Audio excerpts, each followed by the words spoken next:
Good afternoon and welcome. My name is David Andriozzi. I'm an architect and the president of the New England chapter of the ICAA, the Institute of Classical Architecture and Art. We're here today to welcome Richard Cameron to update us on the progress of a small group of patriots that are trying to reimagine a new Penn Station, one built in the spirit of the original legendary McKim Mead and White structure, completed in 1910 and raised in 1963. But before we start, our next lecture will be on April 22nd, Martin Hedmark, a modern Swedish architect in America, by fellow board member Eric Dahm.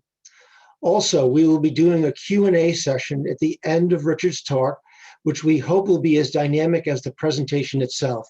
Please save your questions until the end and then post them in the Q&A window, which opens up, I believe, on a button on the bottom of your screen. But please open it up now, introduce yourself, and let us know where you're all from, as I know we have a lot of friends from across the pond that are well into cocktail hour. For those of you new to the ICA, we are a leading nonprofit organization dedicated to the advancement of tradition in architecture, urbanism, and the allied arts. We do this through education, publication, and advocacy.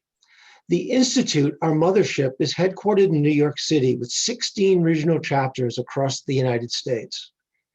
Nationally, the ICA offers a broad range of educational programs, including intensives for architecture and design students, introduction programs for middle school students, lectures and walking tours for the public, continuing education courses for professionals and enthusiasts, and at better times, travel programs to visit classical masterpieces throughout the United States and around the world.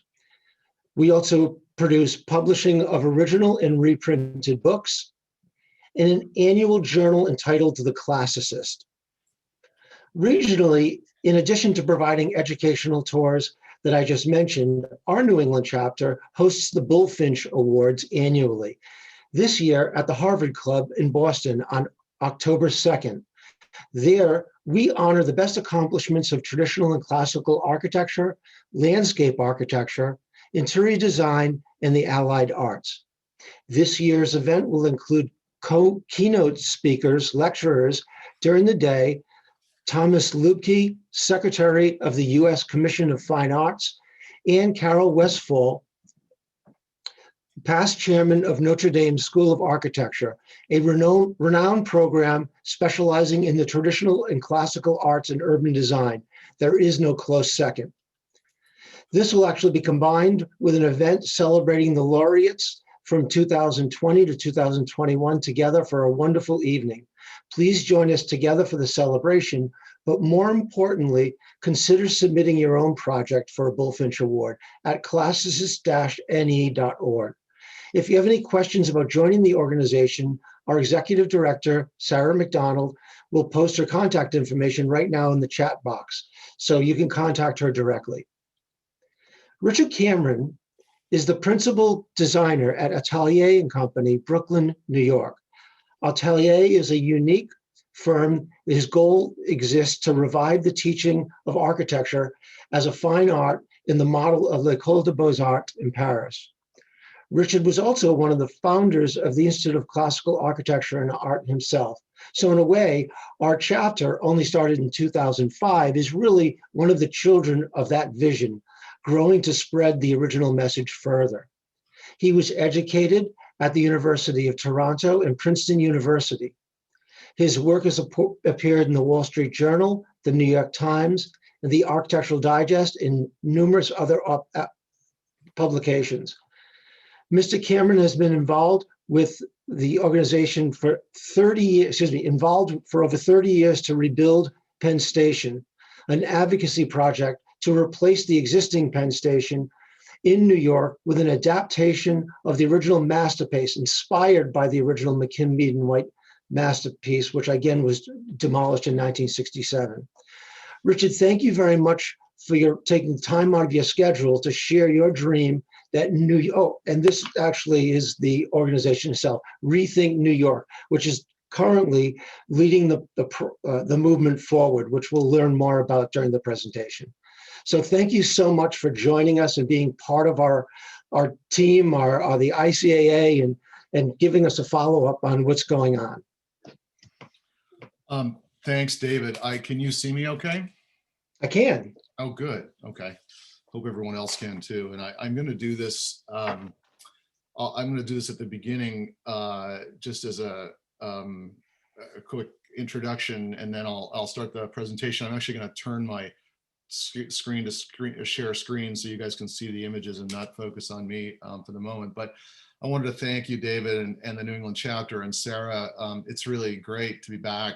I think when was it 2018 I was there? I think it was 2018.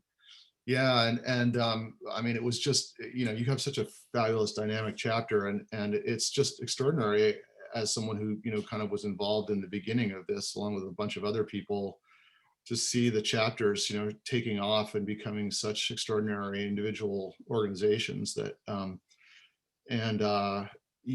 my memories of Boston are mostly painful because it involved college rowing on the Charles River in freezing cold conditions. So it was nice to go up there, be in that beautiful design center. And I'm thrilled to be back. I wanted to start this by saying that, this is an issue which of course concerns New Yorkers, but I think it really concerns everyone. I mean, and when I mean everyone, I mean everyone, including, people in the United States, but also around the world. Because, cities are more and more being privatized, frankly. And it's if you come to New York now, one of the things you'll see on the site of Penn Station, which I'm going to talk about, is the privatization of a major piece of Manhattan in a kind of unprecedented way. And it's being sold as a public project, but it's really a private developer in concert with the governor of New York, who is turning into what they have signs all over the place now, calling it the Vornado campus. And I'm going to contrast that with something that we all know and love, which is Rockefeller Center, which has a different history and, of course, a different thing in the public. And what I hope through this effort is to get other people enlisted, because, the happy few who've been plugging away at this, and I'm going to thank them in a minute, are working with very limited resources and volunteer time, mostly at night and on weekends, trying to fight, the powers that be in New York, including the governor and Vornado and Related and, anyone you can think of.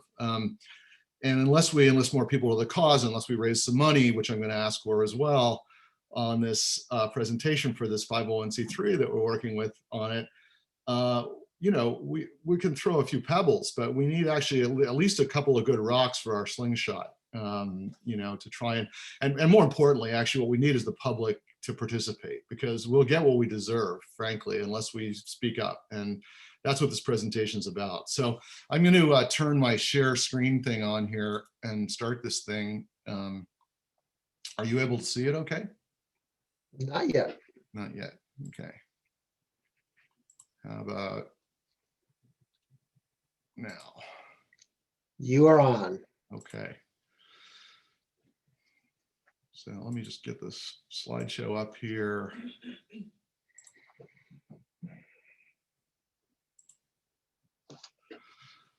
All right. This I owe this, and by the way, before I start, I really do want to thank Sam and Anthony and Rich and Jim and Chazar and David and Liam and Daniel, Patricia, Josie, Ben. It's the core group of the happy few who are volunteering their time to try and make this effort go forward and get it paid attention to. And they are the group of people who make up this ReThinkPennStationNYC organization. And I owe the title of this talk to Sam Turvey, who's my trusted companion and the guy who hits me over the head when I'm about to launch a grenade I probably shouldn't, and takes me for a drink to calm me down when I get too excited. And Sam came up with this title last year when we were submitting to the public process that the governor is, and the Empire State Development Corporation is carrying out. And I love it because, I mean, this is a movie that maybe there are people who don't like this movie. I don't know, but it'd be hard to find. Anyway, this is the image of Kris Kringle looking from the awning at Macy's Avenue up 7th Avenue with the addressing the crowd, the chock full of nuts building across the way. Penn Station is just off to his left across 34th Street. And one of the questions that always got addressed to me over the years was like, well, okay, great, you want to rebuild Penn Station, but what are you going to do about Madison Square Garden? And that's really the thing that motivates the title of this talk, because before we were concentrating on just the sort of the 2-block section where Penn Station is. And I realized last year sometime that if we didn't focus on this as a bigger urban design question, we were never going to be able to answer that question, and we were never be able to address New York in the way that it should be, which is a city, and this is a piece of the city. So I'm going to go through some slides, but first of all, let's see if I can get my slides to advance. There we go. I'm gonna make an appeal for money, and I'm going to thank Mary Ann for this elbow. We can't do this without volunteer help, and we can't do it without money. And this is the website for ReThinkPennStationNYC. As you'll notice on the upper right, there's a donate button. It goes through a 501c3 organization. We are in the process of trying to complete the digital modeling for the station and also for the master plan. We really need to hire some qualified people to do this. We've had wonderful people like Jeff Steichman and the guys from Nova Concepts working on this for us. Please, please, anything you can give, we would be hugely grateful. Time, money, money's easier, kind of like with a birthday present, because it'll help us, hire people to help work on this. So please think about it, and I'll return to this at the end, never fear, because someone once told me never ask for money, just once in a presentation. All right, so the beginning of this is really the talk that I've given for many years, and I love this quote from Daniel Burnham. We all know it, and I like this image because it tries to understand, what the point of this project is, that it's not just a project about New York City, but in fact a project about our entire country. I actually come from that very dark place north of the border, where there are just a few lights speckled around, but obviously we orient ourselves towards the United States as well in many ways. And what you see, of course, from the air here are these, great cities across the country. And the thing that links them is our transportation network. And we are, obviously a vast country, which desperately needs a transportation network. I mean, and I would argue what we really need is a very efficient high-speed rail network. For all that we love flying around and going places, and eventually we're going to fly around in Elon Musk's rocket ships, trains are by far the most efficient way. Those of you who've traveled in Japan on the bullet train or on the TGV in France or anything know that, the trip from DC to Boston, or from New York to Chicago, or Chicago to Denver, or Denver to LA, or San Francisco to LA, or any of those things, is by far the easiest way to do that is by train, and by high-speed train. And the fact that we don't have that in this country is flabbergasting, frankly, given our resources and given our position in the world. Anyway, back to New York City, because this is the focal point for this whole argument. This is the original commissioner's plan of 1811. And one of the things that's so striking about it is the absence of the thing that you most recognize New York for now.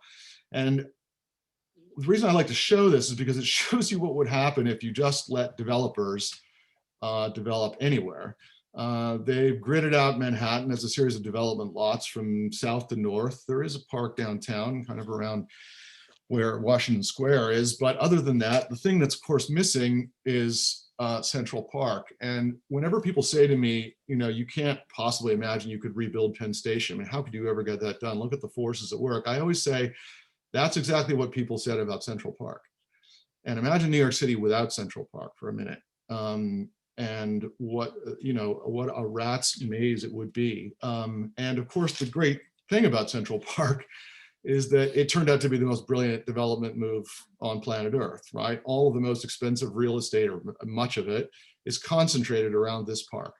So it turned out that giving away this much land to the public was the smartest thing you could do. And the recent development along Central Park South of all the super talls with all the wealthy people in the world buying the apartments only confirms that point. And I think that's my principal argument about Penn Station, that if we were to do this, the real estate all around it, owned by Vornado and Related and all of the other people, would go way up in value. and particularly if we dedicated some of it to parks and to the public. So that's the focus of this. Anyway, and many of you have seen this presentation. I've given it a bunch of times. So I'm going to go through this part, fairly quickly, and hopefully those of you that don't know this will catch up. But one of the things that's so striking about the traveling along the Northeast Corridor now is how all of the other cities along this rail line, this very important rail line from Washington all the way up to Boston, have their original Beaux-Arts train stations on them. So this is Washington, D.C., Union Station with its marvelous arcades. This is Penn Station in Baltimore, which is getting an addition put on it now, and its charming waiting room. This is Philadelphia 30th Street Station, where I first started commuting to from Princeton when I was there, and its marvelous sort of deco classical interior. This is Newark Penn Station, which many of you may not know, having not stopped there. This fantastic sort of Art Deco masterpiece that's still intact and still serves the station. Boston South Station, which unfortunately suffered some rather sad renovations on the interior, but nevertheless on the outside retained its. And then this is New York. So arguably, and certainly the busiest of the stations along here, this is what we have to live with. And before the pandemic, approximately 650,000 people a day had to go through this subterranean maze. This is the waiting room everyone was subjected to up until very recently, underneath Madison Square Garden, because Madison Square Garden was built right on top of where Penn Station was originally. The Dolans who own Madison Square Garden are delighted by that because it means everybody can take the train and get out and go straight to whatever event they're going to. But it condemns everyone else to this appalling basement experience, which frankly, when it's crowded at rush hour or during major holidays, is terrifying. I think there's every reason to think that this could be the event, that this could be a place where really awful events could occur, and certainly some have. They've had fires here, had sewer leaks here. It's been and it is an unmitigated disaster down here. And the governor has been trying to address this, and I'm going to get to that in a little bit in this presentation. Anyway, that's the delightful appearance of it on the outside. And I'm going to talk about the current development plans and focus on those a bit more a little bit later in this presentation. All right, what did we used to have? In talking about the late great Pennsylvania Station, as Lorraine Deal put it, we can measure the success and the loss of the building in many ways. Vincent Scully so aptly summed it up in one way with this famous line, "One entered the city like a god, and now one scuttles in like a rat." Or Ada Louise Huxtable's summation in the New York Times from October 1963 as the great building was beginning to be torn down. "We'll probably be judged not by the monuments we build, but by those we've destroyed. And I would add that we may possibly be redeemed by the monuments we rebuild. If the great culture of Japan sees fit to ritually rebuild their Shinto shrines, might we not renew ourselves to the rebuilding of one of our finest monuments, one erected to measure the greatest of human achievements and to embody time itself?" A full description of the way in which McKim sought in his final serene masterpiece to measure the American achievement in art and architecture found its match in its patron for the project, Alexander Cassatt. Cassatt was an ideal leader for such an undertaking, a trained engineer who was also the brother of the painter Mary Cassatt, and was eager to put the Pennsylvania Railroad at the forefront of technical innovation and embody that accomplishment in an architectural and artistic masterpiece. The best description I know of their achievement, which would take 6 years in the lives of both men, is in Jill Jones's splendid book, Conquering Gotham. And if you haven't read it, I urge you to, not just to find out about the building, but to understand the breadth of vision and the degree of sacrifice on the part of all involved to bring the great task to fruition. The fact that this costs so much treasure and human life, and it could be squandered only 50 years later, emphasizes the statement from the New York Times and makes Scully's line all the more poignant. I usually give presentations showing other successful contemporary attempts to rebuild ruined or destroyed buildings, and I'm going to get to those in a moment. But I'd like to focus on just one image for a moment. It's a once famous painting. It's the one you see in front of you by the great English architect Charles Robert Cockerell, and it's called The Professor's Dream. And if you look at it, and many of you may know it, one of the early versions in the Royal Academy in London, it was used by Cockerell as the backdrop to his lectures. It was a gigantic blown up mural piece that he hung behind him when he was speaking at the Academy. You'll see that it depicts many of the greatest monuments of architecture arranged on a series of terraces in a grand dialogue of design and measure. since they're depicted at the same scale, with the most ancient of those monuments from Egypt in both the foreground and the monuments of Luxor and the Valley of the Kings in the background, with the Great Pyramids at Giza, framing all of man's architectural achievement within the Egyptian horizon. What McKim set out to create, and in fact achieved with Penn Station and its serene and measured beauty, is in some way a built version of this painting and a monument to time. From the quotations of Bernini's colonnades at St. Peter's and the Brandenburg Gate at the 7th Avenue entry, to the arcades of Paris and the Concourse and the Cartieri of Piranesi and the carriageways, to the glittering glass domes of Labrouste, all are woven seamlessly into an architectural promenade of superbly orchestrated and measured moments, culminating in the grandest, the general waiting room. Here in this remarkable enclosure, a tremendous indoor-outdoor space of light and shadow, more than 100 feet wide, 300 feet long, and 150 feet high, the culmination of McKim's achievement was realized. The room evokes so many profound associations. Thomas Wolfe would say of it, few buildings are vast enough to hold the sound of time. From Imhotep at Saqqara and Ichthus at Bassi, through Hadrian's Pantheon and the Baths of Diocletian, from Solomon's Temple at Jerusalem and the Ark of the Covenant itself to Michelangelo's compact and mighty Ricetto at San Lorenzo, the dimensional and architectural references are all to be found.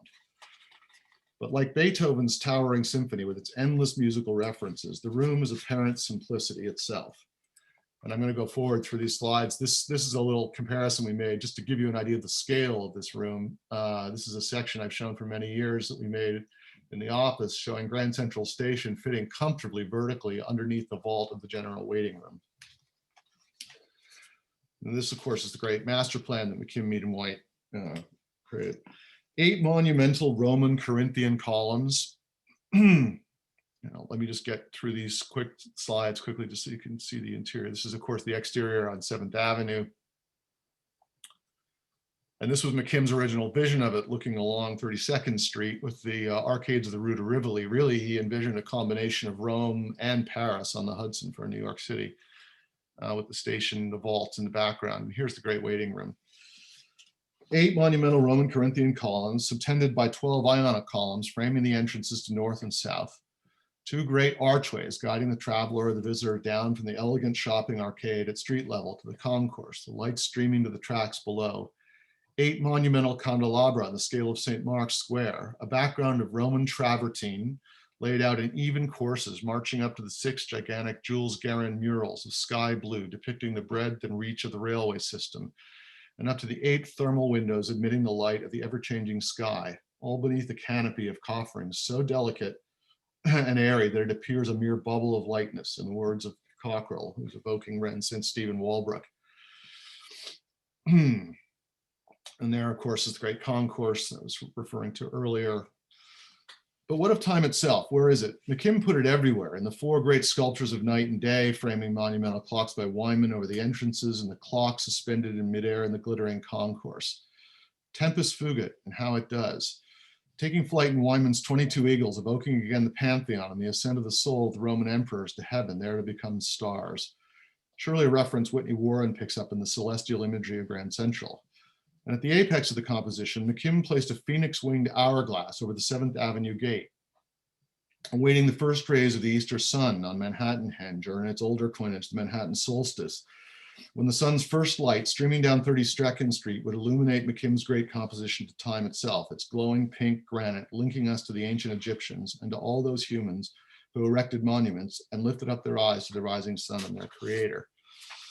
Well, that's a poetic evocation, but here we are in 1963, and I'm going to focus in the rest of the presentation on what happened, what other people have done about what happened with things like this, and then what's going on today and some of the proposals that I've been working on and that other people have been working on with me with the ReThink group. And then we'll move to a kind of question and answer, and I'm sure people will have points of view about all of this. One of the points about this is that this isn't being debated at all, very much like what happened in 1963. And you can see here this small, courageous group of people. And I always love that sign on the left side of the screen here. Someone told me they remembered seeing this sign when it went up. Sorry, but close it we must to build your new station, as if you were going to get something fabulous and new for your railway station. But here's Philip Johnson in the foreground. And of course, Philip Johnson was famously one of the protesters organized by the group Agbany, who were the people who actually chained themselves to some of the columns of the station to try and save it. He famously got Jacqueline Kennedy Onassis involved in trying to stop this. But of course, the powers that be in New York completely ignored this and carried ahead with the plans to demolish the station. And so we have the marvelous place we have today. If we don't get involved now, the same thing's going to happen again. And we will end up with an even worse place than we currently have. And I'll let you be the judge of that when I show you what's going on. But in the meantime, other people have managed to put back things back that have been destroyed. Most famously, of course, the city of Dresden, which I always use as an example, in part because we were the people who helped destroy it with the firebombing of the city at the end of the Second World War. Here it is in its pre-war appearance. This is what it looked like when the Allies were done with it at the end of the war. The stones were burnt, the timber framing was destroyed, the entire core of the historic city was completely gone. But what's so remarkable about Dresden is not only did they manage to rebuild it, but much of the money was raised in the United States. And I suppose in part because we recognized that we were responsible for its destruction. And so you can go to Dresden today, and one of the things I most admire about the rebuilding of Dresden is the fact that they incorporated as much of the existing damaged fabric as they could into the rebuilding, so thereby recording the history of what had happened here. I have yet to visit, and I'm hoping that, God willing, I get there one day. But it is such a shining example of the, from the Opera House to the Frauenkirche, and I'm sure many of you have probably been there. This is my other favorite example. And again, when people say to me, how are you ever going to do this? This was the Cathedral of Christ the Savior in Moscow. It was, of course, famously blown up under Stalin in 1931 as part of his overall suppression of the church and confiscation and destruction of church properties. And it was turned into this rather extraordinary outdoor swimming pool. I kind of wish I'd gotten to go for a swim in this thing, although people said it was bad luck. And in fact, it was so vast that apparently people used to get hit by lightning in this thing in the middle of lightning storms. So maybe there was something about it that they should have put the swimming pool elsewhere. But in the 1990s, when Russia was just barely crawling back on its knees from the 90 years or so of the communist oppression, this building was rebuilt again with help from the United States, and it is now, of course, the Cathedral of Moscow. Once again, the great services of the liturgical year take place here. If anyone's seen the Easter services here, they're quite remarkable. And it's once again the center of the city of Moscow, along with Red Square. I always sort of hold this out, saying like, look, we are the wealthiest country on earth. The idea that we can't afford to do something like this is just absurd. We've been helping other people do it. Why can't we seem to do it for ourselves? All right. So what's going on? Well, people have been thinking about this site for some time, and not just me. I've been obsessed with it for 30 plus years. I guess probably since I was a child, when I arrived in New York City into Grand Central Station with my grandmother on the way to Europe, and saw that Grand Central for the first time, and then found out that there was another greater station that had disappeared. Well, it had been disappeared. So here we are. The governor, Andrew Cuomo, has been at work on this site for the past several years. He clearly understands that there's a problem here, and I give him credit for that. And he's actually made some major accomplishments, including the opening of Moynihan Hall, which I'll show you in a minute. But this is a design he commissioned from SOM a few years ago for a new entrance to Penn Station that would slide under Madison Square Garden with its kind of oddly insect-like recladding in this rendering. And I'm not gonna cast judgment on these things particularly. I'm gonna show them to you. You can make up your own mind. You can ask me privately what I think about this. I think what's sad about this at some level is that this is all we think we can manage. This was a project by Diller Scofidio Renfrew as part of a competition for the Municipal Art Society, who ran a competition for ideas for a new Penn Station in 2016, I think it was. What I love about this one is you could turn it, rotate it by 90 degrees in each direction, and if you took the people out, you wouldn't know which was the top and which was the bottom. So I guess as a space station, it's a pretty accomplished piece of design. I'm not quite sure what all the people floating around on the roof are, but I think that's the general idea here anyway. This is big architects, Bjarke Ingels Group, proposed redesign for 2 Penn Plaza, which is the office tower that's on the front of the site on 7th Avenue. And he titled this one the Marilyn, because apparently this is supposed to evoke that famous image of Marilyn Monroe with her skirt being blown up in the air, revealing the entrance to the station underneath it into Madison Square Garden. This is Vishaan Chakrabarty's project for the reuse of Madison Square Garden. So he's now also proposing moving Madison Square Garden, which I think is an inevitability, frankly. And I hope that the Dolan family will realize that, in fact, there is a better location for Madison Square Garden, which would give them an even more prominent position in the city, and that leaving the garden on top of a functioning rail station as big as Penn Station, as important as Penn Station, is never going to make them popular, however popular Madison Square Garden may be with Knicks and Rangers fans and rock concert goers. So this is Vishaan Chakrabarty's and Pau, his firm's vision of reusing the structure of Madison Square Garden and turning it into a kind of, sort of an evocation of the World's Fair in New York, I guess. The best I can say about this is it's got a great view of Moynihan across 8th Avenue. And obviously it lets in a lot of light and air, and he has a whole plan for how it would be open at the top, the way the Pantheon is, and allow air to come out. And he put a giant sort of subway map on the ceiling. Anyway, you could compare that to Grand Central and ask yourself whether they're in the same league or not. I think it'd be a great location for a Dunkin' Donuts. I don't know, that just something about the way in which the building as a donut kind of, it's what Robert Venturi called a duck of a building. This is the current proposal, which you can see it's actually up on the site at Penn Station, the new entrance, which is just here in the lower image in the foreground to Penn Station. This is another version of the recladding of 2 Penn Plaza on 7th Avenue from Vornado. And these images are up. This is sort of an addition to the building on stilts so that you can get in underneath and get lots of glass and light and air. And they're now saying that this is the one they're going to go ahead with. So we'll see. I guess we're not going to get the Maryland anymore, although I think Big is still involved in this project. So who knows?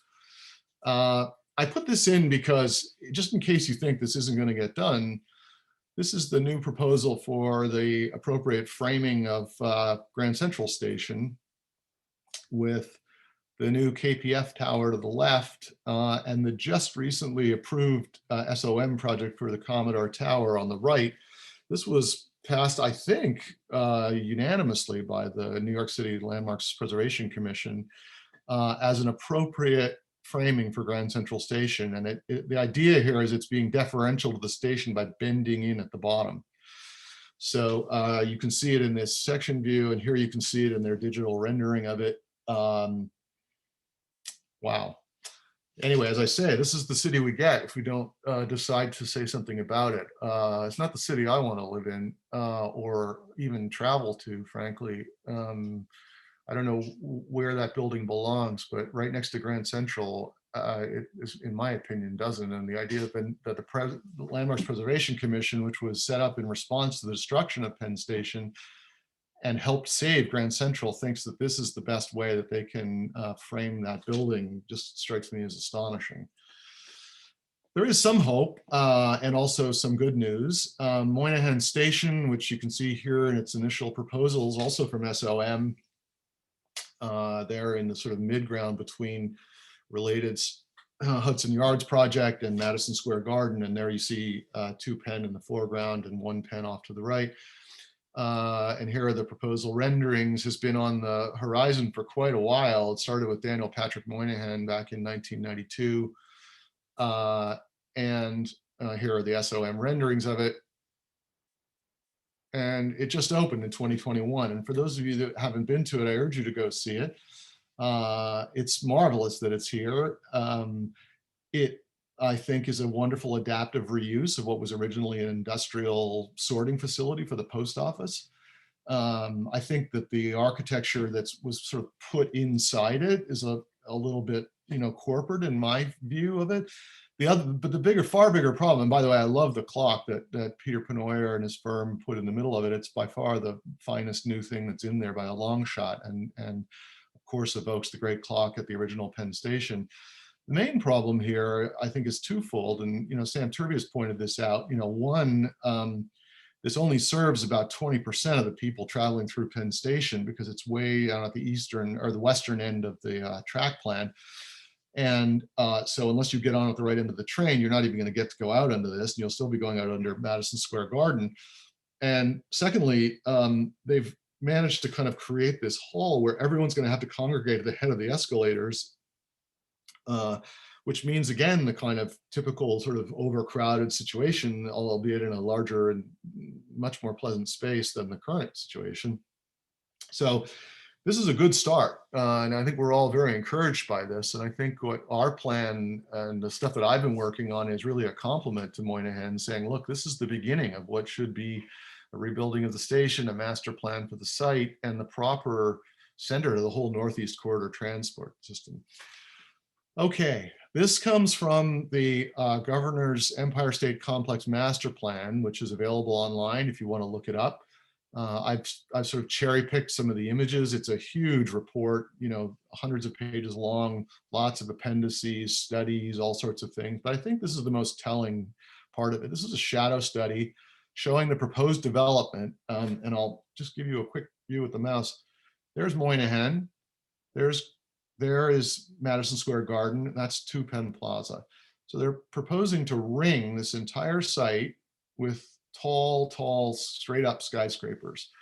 And of course, you can see from the shadow studies, one of the problems is that all the ideas about putting skylight and so forth and natural light into this whole site are going to be completely shut off if we develop this in the way that they're proposing here. And by the way, all of these sites are owned by Vornado, or are proposed to be owned by Vornado. So the whole project, rather like the related Hudson Yards project, is being handed over to a single developer, which might be fine if they were thinking about the good of the city rather than just the return on the real estate investment trust. That's what it looks like in the massing. And by the way, if you can find either Madison Square Garden or Moynihan Station in the middle of that, good luck to you. It's somewhere down in that hole in the middle. This is the new tower that's proposed on the site of the Hotel Pennsylvania. This is it's quite extraordinary. There's 1 Penn Plaza there. It's framed by 2 other super tall buildings here to completely block the north side. The south side, the new Penn South thing is blocking this.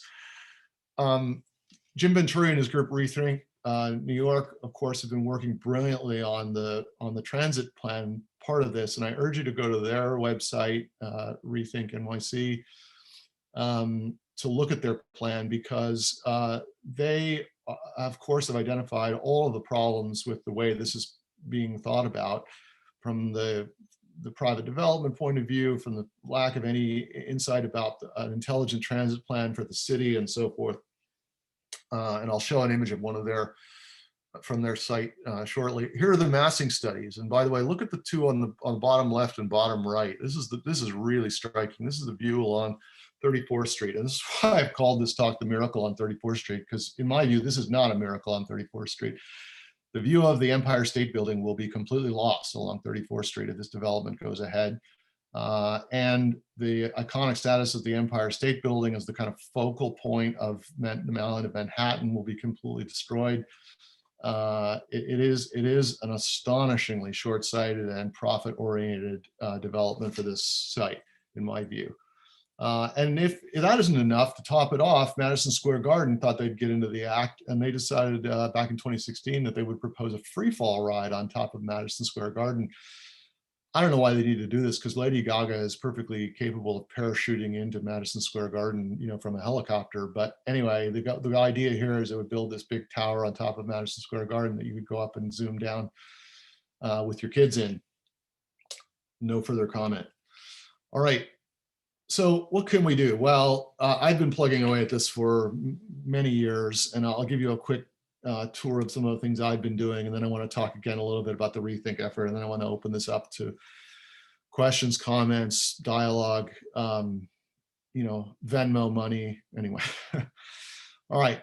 Here's the view of the site we're talking about. There's Hudson Yards, the related project. This is the Penn South area. There's the new Moynihan. It's not showing in this aerial, but Moynihan is in here now. There's Madison Square Garden. There's one Penn Plaza that I've been talking about, and I'll reference in a minute. There's two Penn Plaza. Vornado is now trying to unite this all as a corporate campus, effectively, all around this site. So that massing I showed you goes all around there. Hotel Pennsylvania, which they're proposing to demolish again and build a new Norman Foster super tall tower, is right there, all the way over to Broadway, 6th Avenue, and here's Herald Square and Greeley Square, which is a focal point for what I'm going to talk about. This is where Macy's is just there to the north on 34th Street. That's 34th Street running along there. The part I'm going to focus on is this pair of blocks, which faces into Greeley Square and Herald Square. And then, of course, the Empire State Building and 5th Avenue running down this way. All right, this is how I got started. I drew a cover when the Moynihan project was first announced in 1992, 91, 92. We had a speaker from Amtrak come and talk about the project to us, and we were just starting the institute and the classicist, and I drew this cover and wrote the first editorial all about this, and it really just shows the post office building, the McKim Mead and White post office building, with some of the ruins of Penn Station in the foreground. And instead of the big parabolic arch that SOM was proposing, I showed the original vaults of Penn Station up above it. And I was trying to just be provocative to say, look, why are we doing this, you know, modern insertion here? Why would we not think about putting back what we lost? You know, forgetting for a moment whether or not you love classical architecture or not, but this was blown up, destroyed, and taken away from all of us. And it was a great gift to the city on the part of one of the world's great corporations, which was dedicated to moving Americans around. So we eventually commissioned Jeff Steichman, who's a wonderful architectural renderer and friend, to produce these renderings for us to show it in the contemporary city. And we put these out in 2017. And this is Jeff's view of a rebuilt Penn Station on 7th Avenue. It's still showing one Penn Plaza in the background and contemporary 7th Avenue, but it gives you an idea of what it might look like. And we had a campaign of posters on New Jersey Transit and Long Island Railway with Jeff's renderings and these wonderful things written by David Kalogeros and put together by his brother.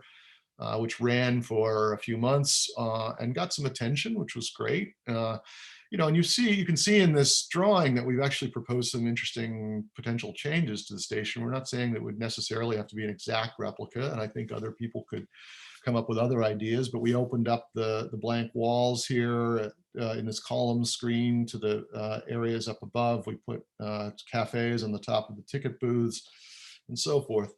And then, of course, this incorporates Jim Venturi's wonderful track plan, which, of course, relies upon through running so that you can reduce the number of tracks, reduce congestion, create a circulation pattern that allows people to get on and off trains from opposite sides, widens the platforms.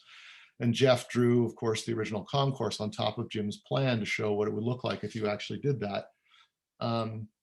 And then we also proposed that the carriageways, which were originally used for taxi arrival and departure and were fabulous kind of Pyreneesian spaces, be repurposed as great arcades on the north and south side on 31st and 33rd Street with, you know, markets, cafes, openings to below, allowing pedestrian access and so forth. You could still keep the kind of great bridges that connected across the staircase, but you could also allow for all the ADA requirements that you need to get people up and down the various things, and you wouldn't have to stick escalators down the main staircase, which is what their original solution was all about.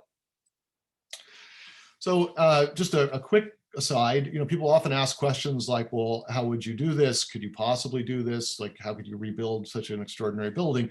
here's a great example of one, this wonderful rebuilding of 90 West Street after the damage of 9/11, where all of the stone was recarved out in Utah, panelized, and brought into New York and erected on this framework behind it. And in fact, the technology exists to do all of this stuff these days.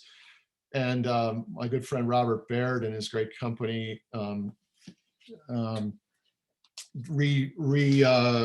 renovated the cast iron work on the Capitol Dome before the 2016 inauguration. And here you can see it in progress, replacing much of the cast iron of that dome with new material and restoring the rest. And so again, you know, all of the concourse area could be built by a company like Historical Arts and Casting, which is and here is, of course, some of Jim's wonderful graphics, his fantastic company, ReThink and ReThinkNYC, ReThink Studio, showing Penn Station at the center of a new regional unified rail network with Penn Station as a through-running station, as it is in Philadelphia, as it exists in London and Paris and every other civilized place on earth. The main train stations have now become through-running stations that allow trains to go through them and not terminal stations the way we have in New York.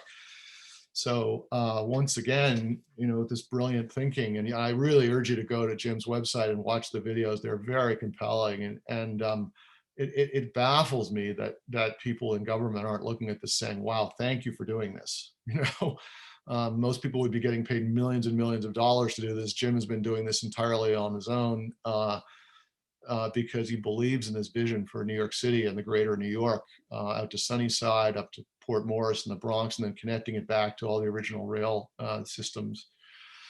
Okay, so now I'm getting close to the end here, I promise. I'm going to focus on what I've been thinking about, which is the architecture of the site. And I started with recently a couple of things. One was thinking about Madison Square Garden again, and not just being sort of like, oh, well, this could go anywhere, but thinking like, where would it go? Like, what would be the best place you could put Madison Square Garden? Because you're gonna have to convince, you know, James Dolan that there is a better place for his thing, and you know, both functionally and in terms of the importance of Madison Square Garden to the city. And I started thinking about Rockefeller Center and the 1916 zoning code, and these wonderful sketches. So above you see a diagram of the original 1916 zoning code. Interestingly, that zoning code was changed in 1961, right before Penn Station was torn down, for the new FAR rule that allows for these crazy straight up buildings that go up in the air without any setbacks or anything. And of course, the main point of the 1916 code was to create light and air and view and allow the profiles of these famous buildings to be seen at a distance, artistically, urbanistically, and of course up close to allow sunlight and air and everything else to get down to the street level. So these are Raymond Hood's wonderful studies for his Daily News building, where he's studying the zoning code in relation to the program for the building, interpreting it. And of course, these are the most famous interpretations of it by Hugh Ferris in City of Tomorrow, showing the setbacks that are possible within that code. And Rockefeller Center, which, David, I think is going to refer to this when I'm done, but we're thinking about doing a charrette like this, and I wish we could get Vornado involved in this. You know, this was a group of architects who were hired by Rockefeller after the Metropolitan Opera decided they could no longer afford to move to this site, which is what it originally was going to be.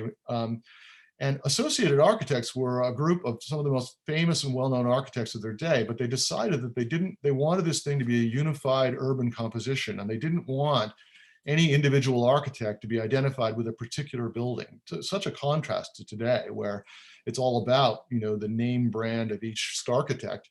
These guys were as famous as it gets. Raymond Hood, John Russell Pope was on the jury, you know, it goes on and on and on, the whole list of these guys who composed Rockefeller Center. And in fact, I think this is the genius of it. They did it through a series of designs which changed several times through the late 1920s into the early 1930s. The building was finally, the final rivet, the famous shot, is in 1939. So this was built during the Depression. And the building wasn't profitable until the 1950s. So people say, gosh, you can't do this, or a developer can't do this, or, you know, and again, it wasn't just that they had the Rockefeller money behind this. Rockefeller didn't pay for this. They paid for the lease and the land from Columbia, but they had to really work to get tenants like RCA and so on into the building to create the Radio City Music Hall. They originally put a shopping concourse down here where the famous skating rink goes. It failed, and they decided, oh, a skating rink would be a great thing. The first Christmas tree, I think, went up in 1933 here. Here it is with its wonderful gardens on the roof, this extraordinary plaza that we all know and love from walking down Fifth Avenue, looking up at the RCA, originally the RCA building and the GE building. It doesn't really matter now. It just has an address at Rockefeller Plaza, but and there it is in an iconic view at night. I think it's a great model for what we could do at Penn Station if we had that kind of collaborative ideal between developers, politicians, and architects and the public. And it's what should happen at the Penn Station site, frankly. Here, of course, the most famous and iconic image of New York City. We've already lost the profile of the Chrysler building because of the tall buildings built next to it, and we're going to lose it even more when SOM builds the thing that Landmarks just approved. I desperately hope we don't lose the view of the Empire State Building. It is the identifying building of New York City. And, along with the observation deck, it is the thing that most iconically makes you think about New York in just about every possible way. And so my thoughts about this, which I'll go through very quickly, and then I'll open this up to questions, started with a plan that we did with a group of students for putting the station back on the site. Imagining, and this is a oddly oriented, I don't know why we did this, but anyway, north is at the bottom of this drawing, but you can see the rebuilt station proposed here, the Hotel Pennsylvania, Moynihan Hall over there, and of course, the Empire State Building is just off over here. And I was, of course, forgetting about, and then, proposing taking down one Penn Plaza as well as two Penn, putting towers on the avenues where they belong, and making a great park to the north to allow light to come at the station both north and south, and creating a kind of Bryant Park for this neighborhood, which desperately needs that kind of public space. We sort of quickly in the office put in the plan into the neighborhood. This is the current plan, and plunked in a very quick little AutoCAD model of the station, taking down one Penn and two Penn and getting rid of Madison Square Garden, leaving the Hotel Pennsylvania, and said, okay, if this is the starting point, what could it be? And I got stuck there for a while. And this is just the kind of, digital version of it showing Hudson Yards project and so forth. But this is the thing that I kept going back to, because the original master plan by McKim Mead and White went all the way over to Broadway and included Herald Square and Greeley Square, thinking about this as an entire urban neighborhood in New York City. And I think that's the key, because when you realize that the Empire State Building is in fact here, all right, and it goes all the way over to the river here, this is really the Empire State City, whatever you want to call it, Empire City, Empire Station. The idea of calling it Empire Station Complex makes it sound like a Jungian analytic problem. But so here's a sketch that I made just to try to visualize that recently, because I had that plan lying around, and this is not necessarily the current thinking from ReThink, our group, but it's my own musings late at night when the kids are asleep, when I got nothing better to do than sleep. And so here you see the rebuilt Penn Station, two sort of proposed towers. People have been asking me why they're green at the top, and I want to always quote Steve Mazan and say, well, traditional architecture is the original green. It's really just an idea. But the point here is that if you thought about this intelligently with a park in the middle, you could still get the same amount of floor space. These things could go up and up and become more and more transparent as they went up. You space them out, and you hopefully then leave the Hotel Pennsylvania intact, which is extraordinary. And we did a study actually commissioned by Vornado back in 2016, where we broke the hotel down into a series of smaller boutique hotels, working with my friend Will Obeid, the developer that Vornado called about this, and turned the whole ground floor into a kind of Parisian arcade with this beautiful black and white floor that would take you through all of these passageways, leaving the hotel intact, and in the section, putting a great rotunda at the middle of it and bringing light down the light courts and getting natural light into the center of the complex all the way down to this passageway, which could of course connect you to both Pennsylvania Station across 7th Avenue and to a rebuilt brand new Madison Square Garden on Herald Square, which is the thing I want to focus on now. So last year I was working on this and I thought, gosh, I wonder where Madison Square Garden could go. And I just took a little piece of tracing paper and made an outline of it. And I moved it over to here, which is, it currently is right here. And I drew the square and I transferred it over to this corner at the corner of 34th Broadway and 6th Avenue. And I thought, wow, it fits perfectly. I can't believe it. And it would be at the intersection of 34th Street, Herald Square, Greeley Square, Broadway, 6th Avenue, and the Empire State Building would be right close by. You'd be closer to the PATH train. You'd be off of the Penn Station site. You could still walk underground through all of this if you wanted to get from one to the other. So you still could walk straight to Madison Square Garden from the train, the way that the Dolans like it. You could turn 33rd Street into a service court or corridor or whatever for servicing the garden. The garden would have a front on 34th Street, on Greeley Square. It would face diagonally into Herald Square. I know Jim Venturi doesn't like my idea of closing 6th Avenue. You could obviously leave 6th Avenue open to traffic and make this work. It currently has pedestrian areas here and here anyway. But I thought, gosh, wouldn't it be amazing to have a real urban square with the Empire State Building, Madison Square Garden, all surrounding what would effectively become the world's greatest entertainment complex. And so there's a little view of it I did just recently, showing the Empire State Building in the foreground, Madison Square, this proposed Madison Square Garden, which would have a tower reminiscent of the original Stanford White Madison Square Garden. I even put the Diana back on the top of it.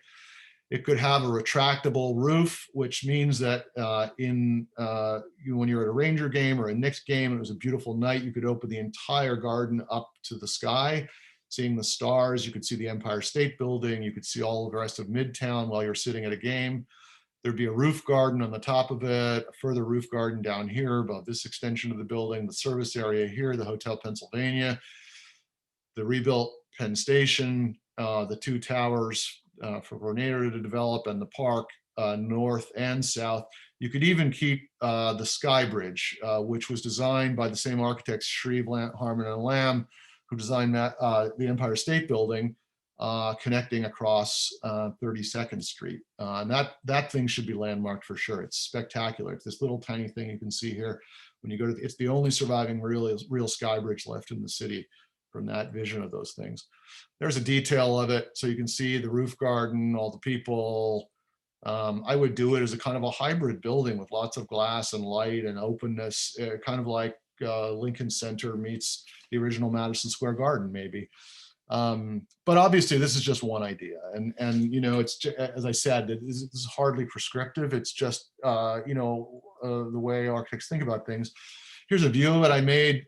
There's the current view looking. There's Herald Square to the right, looking south towards Greeley Square on the left. Here, I used to work in this building right here for a couple of years, so I had a good view of this thing, and was out there every day at lunchtime and so on. This desperately needs to become more of a public place. I mean, right now it's got this sort of miserable, this is the remains of the department store exterior here, but this is this mall that Vornado owns that has never been profitable, this crummy commercial building here, which H&M's in now. And my view of it on the right of what it could be. So there's, again, Greeley Square, Herald Square here. This actually shows 6th Avenue with traffic on it. So, but you could, of course, close it and make it a pedestrian square, I think. People say you can't do that, but there are sections of Broadway where that is happening, or you make a hybrid version of it. But imagine being at a game or arriving at a game and walking up. There's the tower, there's the original Diana on the top of the evocation of the original Madison Square Garden. So I'm going to leave you with this idea that this is the way it looked when it was under construction the first time. It's the way it would look again if we started to rebuild the original Penn Station. We would go from having that experience on the left to having something like that one on the right. And we would be able to walk out into our city once again. There's that wonderful sky bridge and the original gimbals there down beyond the Hotel Pennsylvania, like civilized human beings with our children, grandchildren, and future generations. And I leave you with this image, which I really love. These marvelous photographs that have been digitally composed by Stan Douglas. They're on view at Moynihan Hall. He basically took actors and put them into these extraordinary scenes, recreating famous scenes from the life of Penn Station, and they're on view at Moynihan.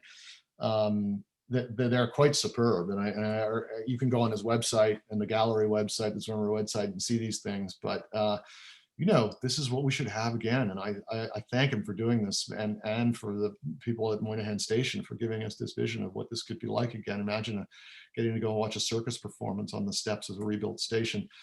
And I'm going to leave you with the work that we're doing. So this is the marvelous work from Nova Concepts and Rethink Penn Station NYC, the group I was telling you about.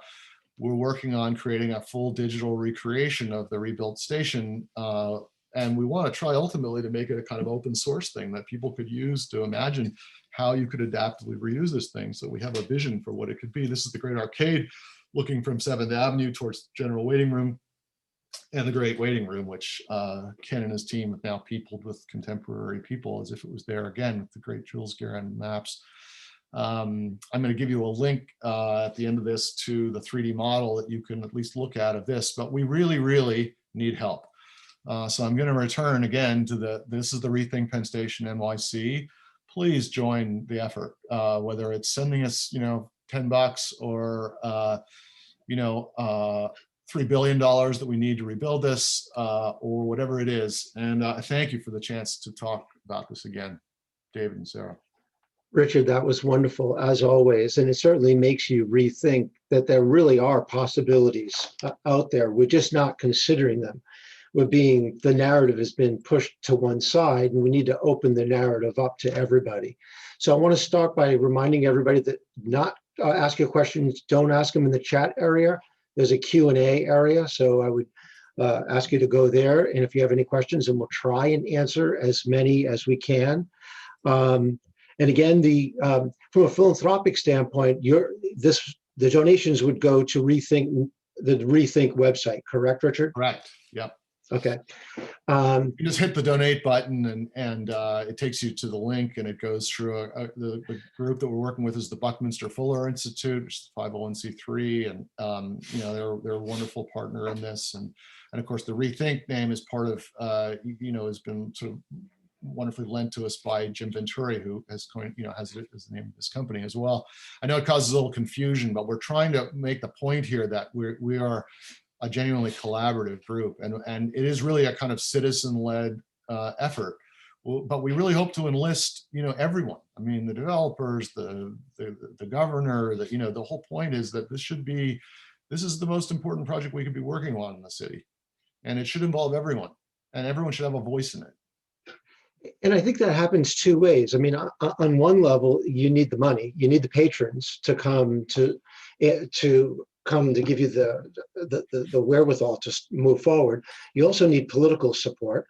But I also think that the thing that is really missing and starting to occur is ground level support of people and demanding what they want out of their environment. And I think that if you open your eyes, people open their eyes, there's more of it that's existing around the world than we even know about.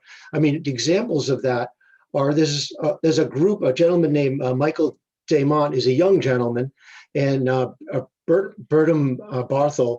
They have a new traditional architecture group on Facebook that has 20,000 members, and they're young people that are demanding that we relook at how our environment should be. But that's not the best part. The best part is in Sweden. He has another group called the Architectural Uprising. There are alternatives to square boxes, but obviously not in English, with 50,000 members. So Joseph Jutras, the Institute of Traditional Architecture, it's a small group again in Europe. Say these are young people that are demanding that we look at reevaluating beauty in our environment. And to me, that's an important key, and not be directed by the narrative and being forced and being repressed. All of these, the narrative of the past decades and century. So I'm a little bit more optimistic. And to your earlier point, Richard, I mean, we talked earlier in prep of this, is it possible that we could sort of, and New England ICA would be happy to begin the planning of something, is create a workshop, whether it's a half a day walking and then a half a day of actual charrette, or it's a little bit longer. And maybe it actually is inclusive to all, to the developers and politicians. And it becomes actually something much bigger, just to be really open-minded and inclusive. Because if you really just start with the premise that we want it to be, the solution to be beautiful, and it should relate to the context, it should relate to culture, then it takes almost architecture off the side, away, and it brings everybody to the table. And I just wonder, Richard, if something like that might be worth thinking about. Yeah, David, how do you want to? There are a bunch of questions in the chat window in the Q&A. Do you want to? I mean, yeah. So yes. I mean, first of all, I completely agree that connecting this to a wider global understanding of this is very important, and I think it's fascinating that the people who claim to represent the people are in fact still representing massive corporate interest. And but again, not to vilify corporate interests, as you can see from Rockefeller Center, right? It's entirely possible for major corporations to do good things for a city, but you have to do it collaboratively, right? And it was a wildly collaborative project, in fact. I mean, and it started out as a public project in the sense that it was a home for the Metropolitan Opera, and only became a commercial project in effect because the Metropolitan Opera couldn't afford to move forward with it. Now, look, again, I don't want to be arguing one way or the other, and the point of this effort for me is in essence, it doesn't really matter, whether you're on the left or on the right or in the middle or whatever. This is really a question of what's the public good. I really think so. And the only way to determine the public good is to engage in a full-blown process like that. And I think that's what these young kids are trying to say is like, look, we need a voice in this. We shouldn't just be told, oh, okay, this is the best thing to put next to Grand Central Station, done, like this is the problem with this kind of stuff, right? Anyway, I don't know. What do you want to do? So let me ask you. So David Peter Allen of South Orange, New Jersey. He's met you. He's a contributing editor at Railway Age. Mm-hmm. I'd like Mr. Cameron's proposal. I like your proposal, and I've said so publicly. Still, politics seem to be turning towards Moynihan and the Gateway. What political support has this project garnered through the Rethink New York, and are there other supporters? Well, I think the answer, and again, I would sort of direct these questions to Sam Turvey, who's our chairman of the Rethink effort. So I'm only answering kind of in as the local presenter, but there are lots of people that we're now engaged with a number of the community board fives invited us to come and talk about this. There's a citizens group for Human Scale New York. The local state senator who's gotten interested. I think the more, but the part of the issue, David, is you've got to get the word out that there are alternatives, right? So right. One of our goals here is please spread this around. Anyone anyone you can think of, if you know a politician, if you know somebody involved at Vornado or related or in the governor's task force, because, and the point here is not to tell them that they're a bunch of idiots, they don't know what they're doing or anything like that. The point here is to say, look, there are people that are raising genuine, real concerns here, and there are alternatives, and there are probably many more. I mean, the things I showed today were just my little, sketch thoughts about it, as I said, late at night. If you put a real effort together with a group of architects and urban planners and community groups and the developers and did a real charrette the way you've been talking about, you could come up with some pretty compelling stuff here that would, I think, at least need, and to be fair, that's what the Municipal Art Society tried to do in 2016. The problem is that, the designs that they came up with, I think, were, the degree to which those things were popular or not, I'm sure they probably did some polling, I don't know. but it would be worth, really, really putting this out there in a big way and saying, like, all New Yorkers, all Americans, what do you think? Like, let's have a vote on the alternatives, put them up on some website somewhere, that people could have, an open invited competition. There are a lot of ways you could address this, publicly. So, and that's the way to affect the politics at the end of the day, because I think that, politicians are there because of voters, right? If enough voters get involved, politicians will start paying attention. Exactly. The next question is, how does Battery Park City World Financial Center stack up against values you suggest? And wasn't it the Empire State Development Corporation project? Wasn't it originally? Yeah, I believe so. I mean, Sam, who asked the question, he's asking his own question. But yes, and I think Battery Park City is another good example, So and it's a very good example. I don't know if you remember New York before Battery Park City. I do. I was living here, and when they opened it up, it was like a miracle. Suddenly there was, the waterfront was open along the river. There was this big public atrium that was there. It was. I used to go sailing on the Hudson over there after work when I was working down in Soho for Ferguson, Murray, and Shamamian, and I would walk through that atrium on the way to the marina, and it was a fabulous experience. I mean, the architecture, whatever, it is what it is. I think it could have been better, frankly, but I think Cesar Pelli and that group that produced that thing are really to be commended for it as a piece of urbanism and as a piece of planning, and the Empire State Development Corporation, who are clearly capable of doing that kind of thing. Great. The next question is from Al Papp. All politics are local. With the advent of Biden administration's proposal, he's proposing a massive infrastructure bill. Is it time to involve the local political process in this quest? Has any outreach to New York's 2 senators and congressional representatives occurred? If not, perhaps it is time to do so. I mean, again, I could let Sam speak to this if he's on. Sam, are you on here? Oh, I don't know if you can talk or not. So Sarah, if you can bring Sam on, that would be great. Yeah, I mean, we have been in touch with people. We've been in touch with Pat Foy, who's of course the head of the MTA now, and Sam knows. We've been in touch with I forget the name of the local senator, the community board, the local community boards. David Kalogeras is on our committee. Has got his office and his showroom in this neighborhood.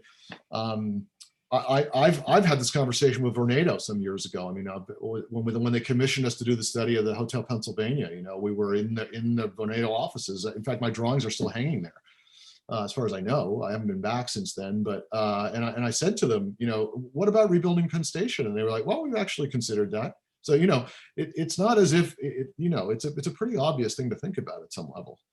I think the big question has always been, what would you, okay, people say, how would you pay for it? I think that's a non-starter. I mean, I don't know what the current stealth bomber costs, but it's about as much as the station would cost, one of them. So the idea that we can't afford it in this country is just absurd, right? But more importantly, the question was always like, well, what about Madison Square Garden? What are you going to do with it? And I think it's, looking at that site, whether it's the design I did or a different design, it seems obvious to me that that is the best site. Jim Venturi has other ideas for where it should go. They're also smart. I once thought you could put it out in the river, but I think putting it on Herald Square, on 34th Street would be incredible. And it seems to me that someone ought to, and hopefully we'll get an opportunity to talk to the Dolans about the idea and just say, look, you should consider this. David Brusset asks that sort of same question: is how would something like this be financed? And I guess it's unknown until you figure out what it is, correct? Well, true. But, again, I mean, we just funded $1 trillion relief bill, right, with debt issuance. So it doesn't seem that, we have difficulty issuing debt to pay for projects and then figuring that we are accomplished enough as a country to figure out how to pay it back. Now, I'm not arguing for debt or no debt or anything. There are lots of different things that have been floated.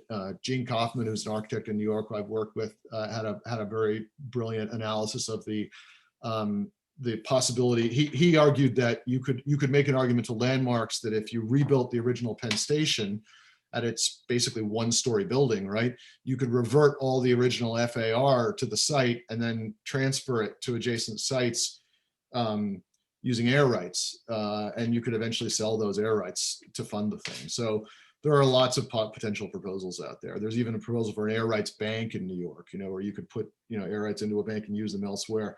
I think the reality is that, we can't afford not to do this. Is my sort of simple answer to this. David Pearson asks, and I think you suggested that, is that can you have rooftop restaurants on top of the new Madison Square Garden? Only if David, you guys agree to come and have a drink with me there. Done. Okay, so we check that off the list. That was list. the joy of the original Madison Square Garden. Just like in Rome, people lived on the rooftop. Stanford White was shot at his table while he was having drinks with his friends, on the rooftop of Madison Square Garden. That would be the first thing I would put back. But imagine also you could have, in those towers I showed, skyboxes looking down into the arena. I think the idea of a retractable roof so you could have an outdoor stadium effectively in the center of Manhattan would be amazing. So Jeffrey, Elon Musk could figure out the engineering like overnight with a sketchbook.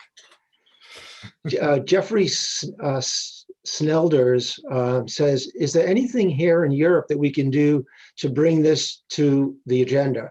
This is a global issue, just not New York or a US issue. This is global cultural heritage.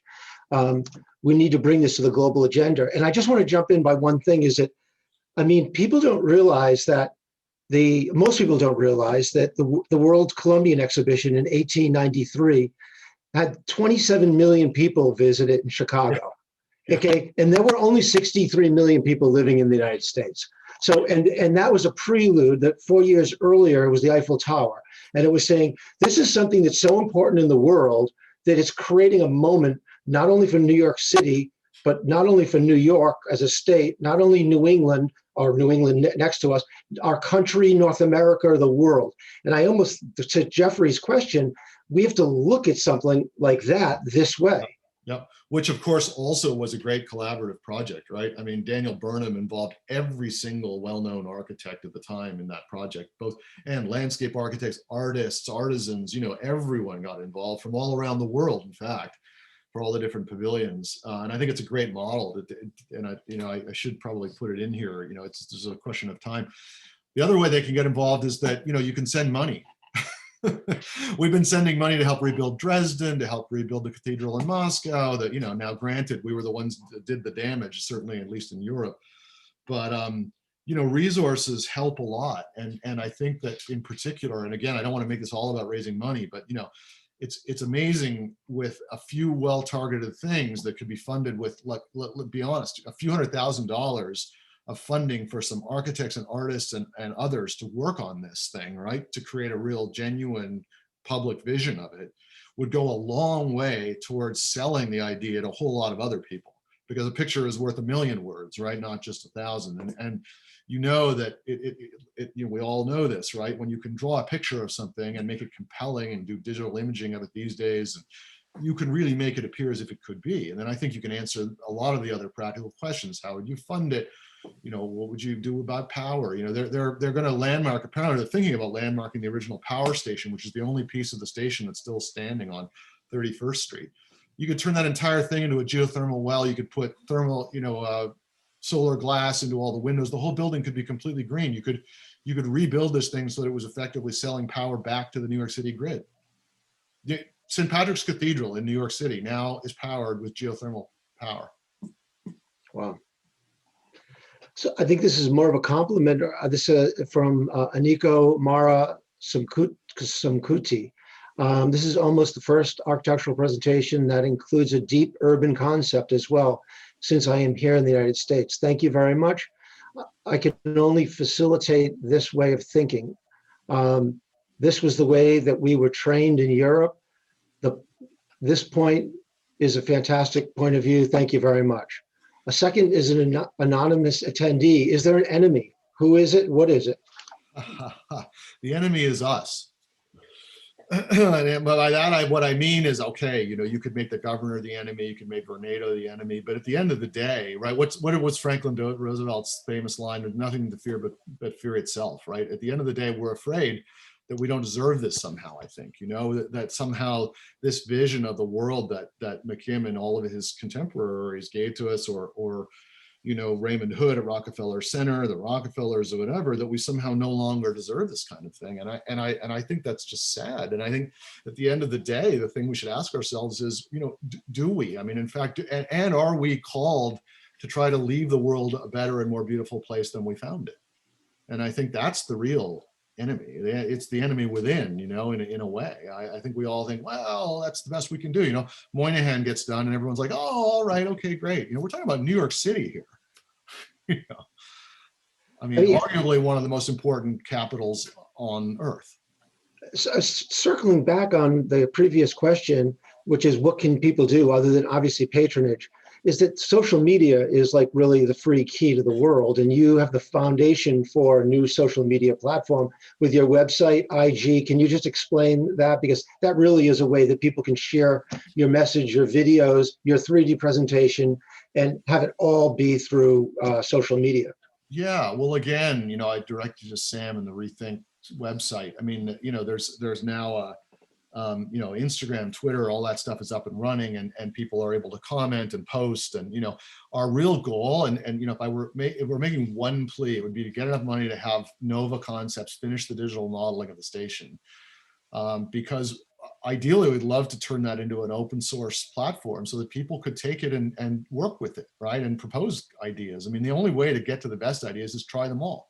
When you were trained as a Beaux-Arts architect, it was the first thing that you had to do, right? Was try out a whole bunch of solutions to a problem, right? And then ultimately make a choice about one of them and pursue it, as best you could. And I think that's also the goal here, right? I mean, fine. Vishaan Chakrabarty's doing that. Other people have done it. I've been doing it. I say like open it up. But certainly, one of the resources ought to be a beautifully digitally rebuilt station, so you could put it there and say, well, what would it be like, and how would you order the city around it? How would you organize it? So RJ Arena asked a really interesting question, because I know I've heard you half answer this before, which is interested in the back of the envelope estimate on what your proposal would cost to move Madison Square Garden. And I actually have heard you make the argument that the most of the cost is actually below in the infrastructure. It's not even on the top. Well, certainly, Jim, I'm sure he's far better qualified to answer this than I am. And you should get him on sometime to do a presentation just on the ReThink, regional run plans and so on. He's brilliant. And infrastructure. I mean, Biden has a giant new infrastructure bill, right? That's going to go forward. Unfortunately, they're still committed to Penn South, the terminal station, like all the things that are like so 19th century, right? That's the funny part. We're the guys advocating for the 21st century transit solution. I think that the actual cost, if you wanted to just get down to, we estimated a few years ago that the station would probably cost about $3 billion. We spent $4 billion, right, on the path thing built by Calatrava downtown. So it's not as if, New York, which serves about 1/10 of the passengers that Penn Station does. Moving Madison Square Garden, I think the way you would sequence this is you would get the Dolans to agree to move. The site's already partly owned by Vornado. You acquire the rest of the site, you pay the proper price for it, right? You build a new Madison Square Garden while the current one is operating. I mean, it isn't even open right now, so now would be a good time to start. But, when it reopens, you keep it running. You build the new one, then you open the new one, the new Madison Square Garden, you demolish, right? You let Vornado do its plan. I mean, in my plan, for instance, you could actually keep One Penn Plaza if you needed to. I don't like the idea of a total wall to the north of the station. And I think that the area desperately needs a park like Bryant Park. And I think, Vornado seems to have no problem like tearing down the Hotel Pennsylvania and putting up a brand new building. Why can't they tear down these horrible 1960s, 1970s office towers and put up better ones? That'll be more profitable, and ultimately they would have a higher real estate value because you'd have a fabulous public park and an amazing station next to it. Exactly. Sam, do you have your video? Can you turn your video on? It looks like Sam joined us. And Richard, could you? I think, David, that you have to if you can hear me, I think you have to let me in on the video, but yes, I'm okay. Sarah, is that me or you? And Richard, could you just briefly introduce Sam again, please? So happily, Sam is, well, I'll let Sam introduce himself in the sense that Sam is a longtime corporate lawyer who was a pretty brilliant amateur architect in his own right and designer. But he was also involved for many years and was the founder of the Charlie Parker Jazz Festival that happened in Tompkins Square Park, and started out exactly like this, as a little effort led by a small group of volunteers, and turned into one of the major jazz festivals on the East Coast. And I think, Sam, it's still going on, right? Yes, it is, Richard. And you know, let's not worry about the video. And I'll I do want to answer the question that came up before about our public support. You know, I think we could all agree that as we were taking wing as ReThink New York City, and we had worked with the National Civic Arts Society for a few years before, but we took wing as a merged organization with ReThink New York City in January of last year.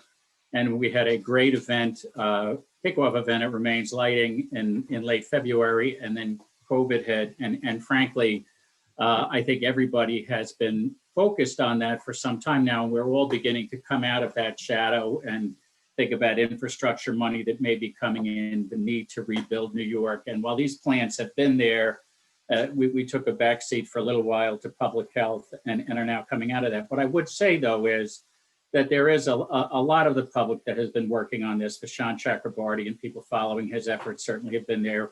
But I think I attended the presentations by the Empire State Development Corp to both Community Board 5's committees and Community Board 4's. And there are a highly dedicated and diverse group of participants in those groups that really are digging on the details, and that are frankly very disappointed to see how the decision was made to override city procedures and do this through the Empire State Development Corp and have somewhat free reign on zoning regulations and the like. And in addition to the folks and the constituent organizations that are on those community boards, groups like Human Scale New York City, Save Central Park New York City, there's a whole host of people beginning to come out of COVID, as we all did, and realize, as both the liberal and more conservative press have said, oftentimes during these situations, when you come out of a pandemic or a crisis like this, that's when some of the greatest infrastructure and art merges. And if you think of the Champs-Élysées in Paris, the Thames Embankment in London, the Philadelphia Waterworks, this was a great merger of solving a public need in public art at the same time. And mind you, speaking of Rockefeller Center, I do think some WPA murals were done there. Franklin Roosevelt had an artistic component to what he was doing then. So we've really got to get to the Biden administration and the Buttigieg administration and say, look, let's get the transit part of this right immediately. Let's think about a true regionally unified transit network. And let's not hear that you can't do through running because there are 3 different unions involved and the mechanical systems don't work. We will not compete with London, Paris, Tokyo, Philadelphia if we take that mindset.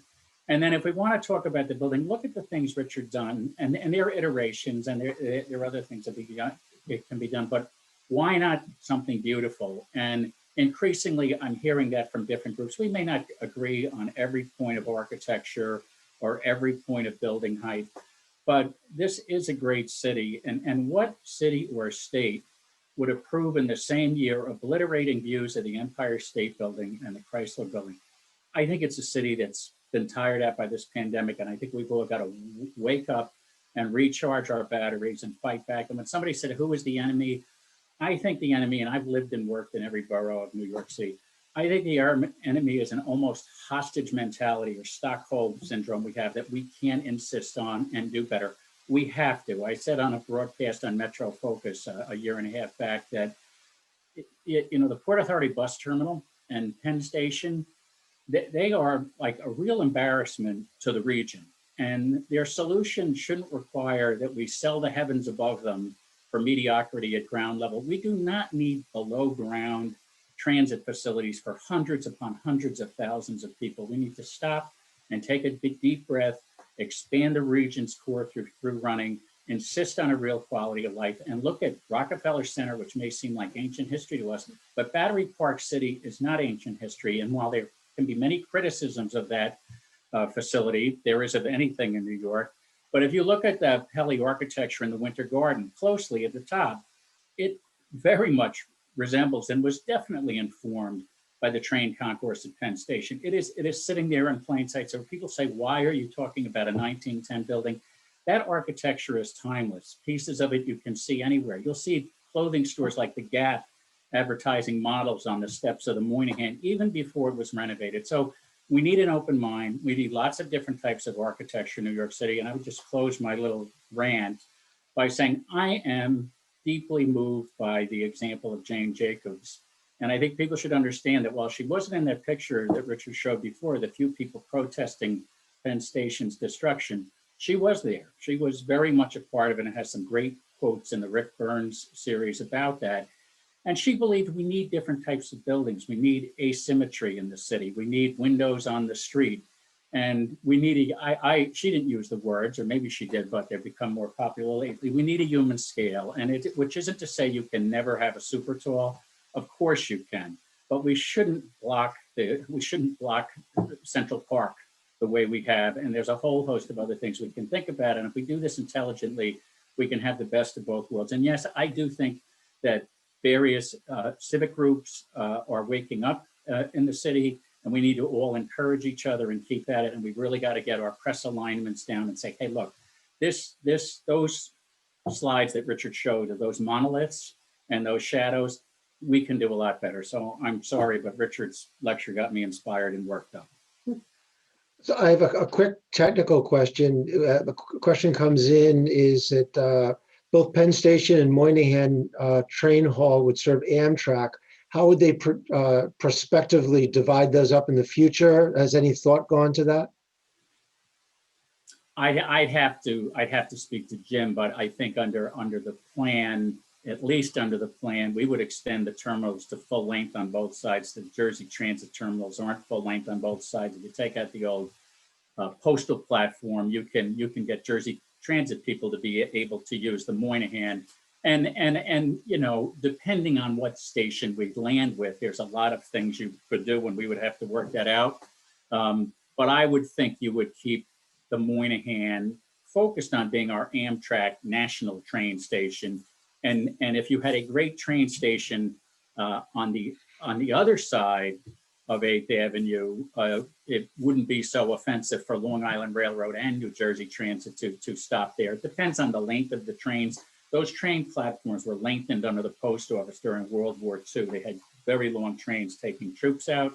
So I wish I had a more specific answer to that one, and we could put a placeholder on that. But we think if we do the right kind of station, and both stations are wonderful, that can all work out. And a question comes from Sheila Kendrick from probably Save Central Park, New York City. I wonder if there is connectivity between you and them.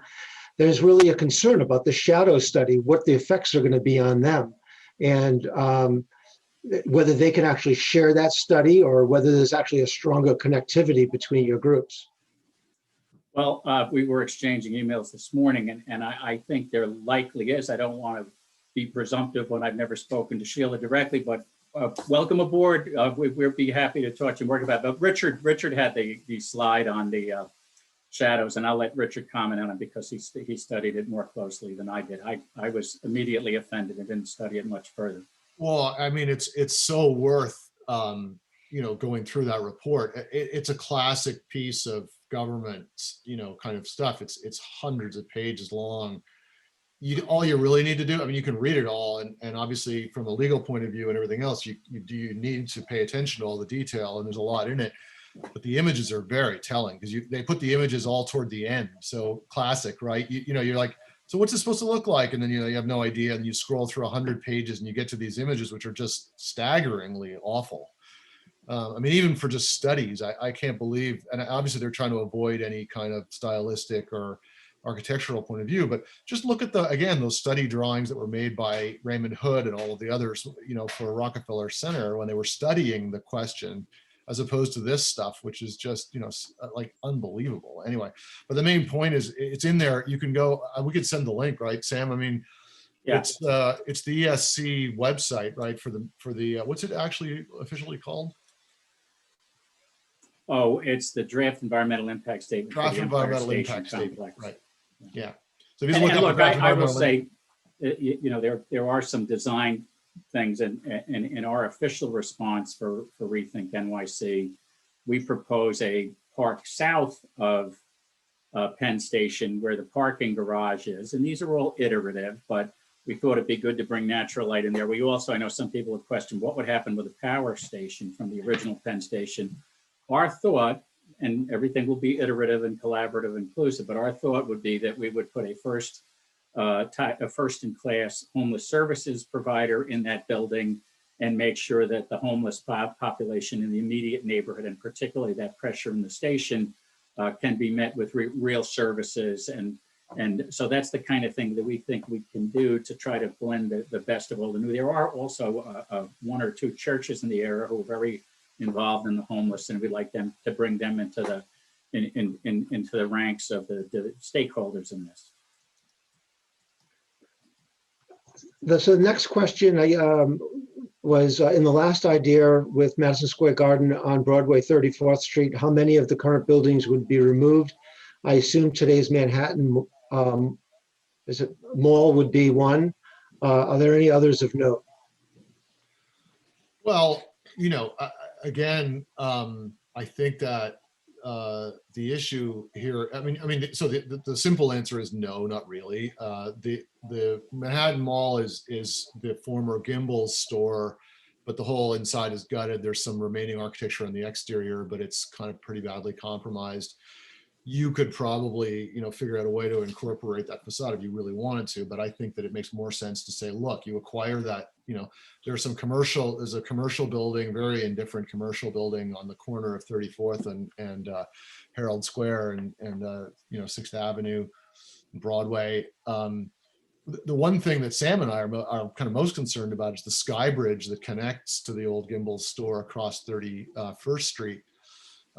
Because it was designed by Shreve and Lamb, and it's a spectacular piece of sort of copper Art Deco, architecture, and that I would absolutely argue should be preserved. Even if you take down the building, you should support it and then reconnect it to the new building.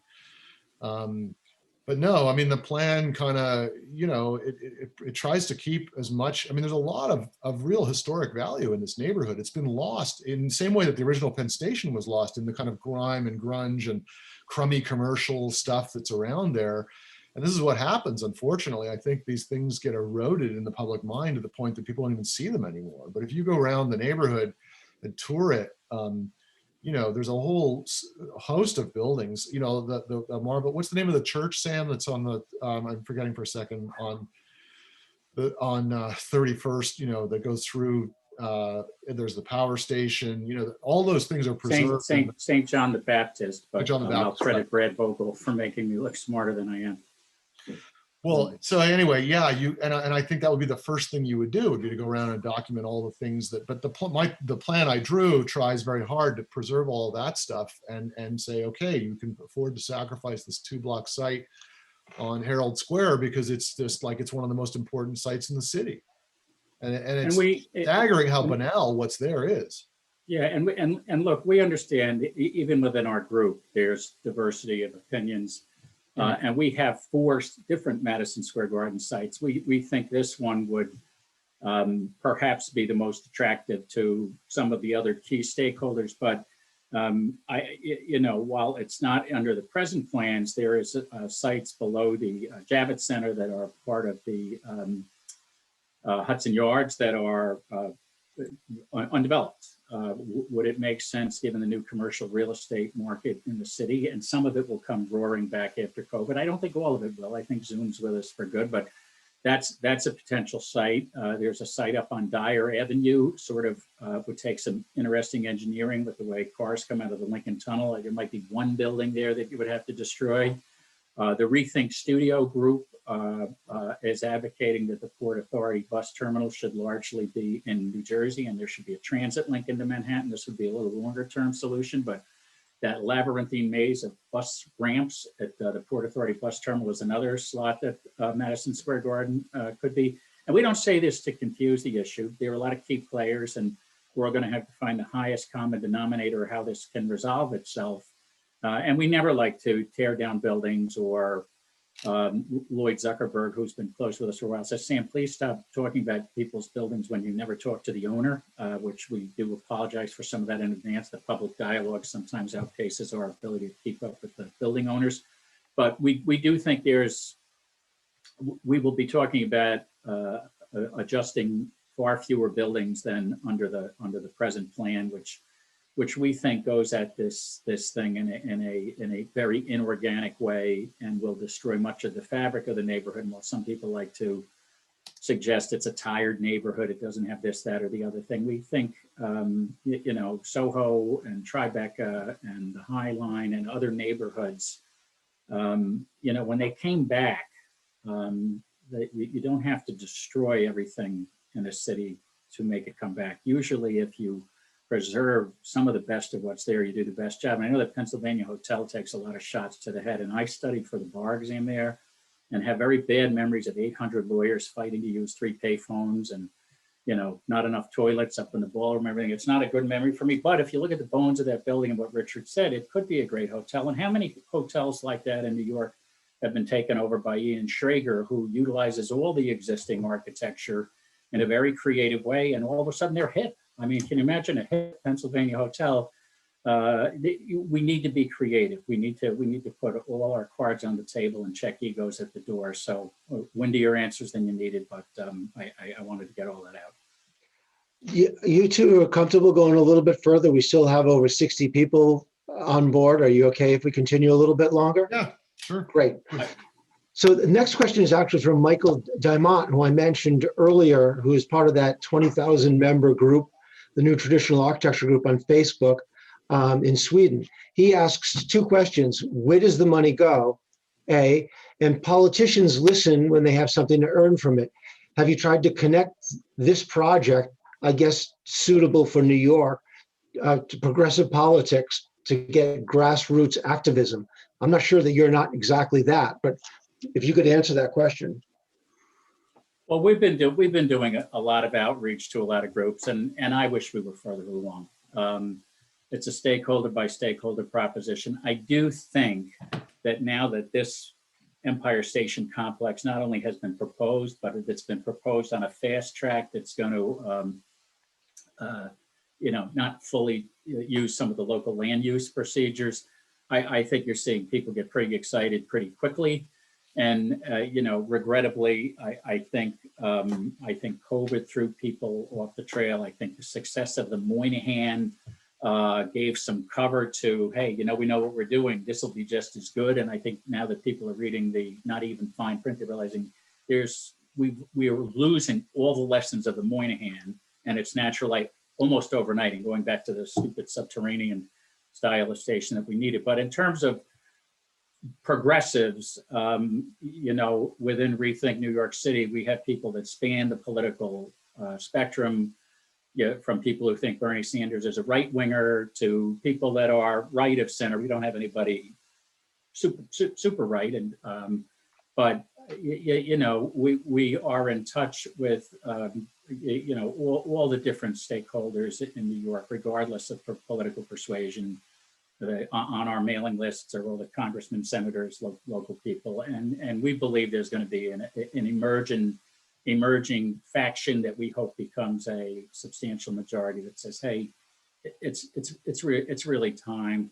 And when I did do the Charlie Parker Jazz Festival down in the East Village, which is I don't know, these labels don't really mean much to me, but a very progressive neighborhood with a lot of different contention. The Charlie Parker Jazz Festival was very well received by all corners of the community, and it's now going into about its 30th or 30 plus years. And while that's a substantially smaller undertaking than a multi-billion-dollar transit station that is the center of a hopeful unified regional train network, some of the principles should be the same, because I think New York has a huge fan club throughout the region, and we all need to rally together for what's best. And we need to use Rockefeller Center or things like the best of Battery Park City and the World Financial Center as guides. Right. David Bressett asks, is there anyone of celebrity stature who is aware of this project and perhaps willing to step up and participate in the process? That's a great question. I mean, we've been trying for a while to see if we can interest someone. You know, all sorts of people have been, you know, suggested. From recently, someone said Anderson Cooper might be interested in this because, you know, he lives in an old renovated fire station, and you know, he's a Vanderbilt originally, and you know, I'd love it if Oprah got excited about this, frankly. You know, it would be great if somebody who really had that ability, or Lady Gaga, she's a New Yorker, you know, like somebody who could just be like, look, this is something we care deeply about, we should all care about, and would use that to kind of amplify, because, you know, any of those people have millions of followers, right? One tweet from them about a thing like this would change this thing overnight, frankly, because it would just suddenly become a public conversation. Bruce Springsteen, you know, you got to put, isn't that Springsteen on your wall back there? That's an original poster for the release of Born to Run. Get the boss, you know, like, man, can you imagine him opening the new Madison Square Garden on Herald Square? Oh, that would be a show, right? I do agree. What's that great song he wrote, New York City Serenade? This ought to be the conclusion of New York City Serenade. I mean, somebody like a Jay-Z, somebody that has cultural connectivity, I agree, that would be the key. And you mentioned Oprah, Martha Stewart.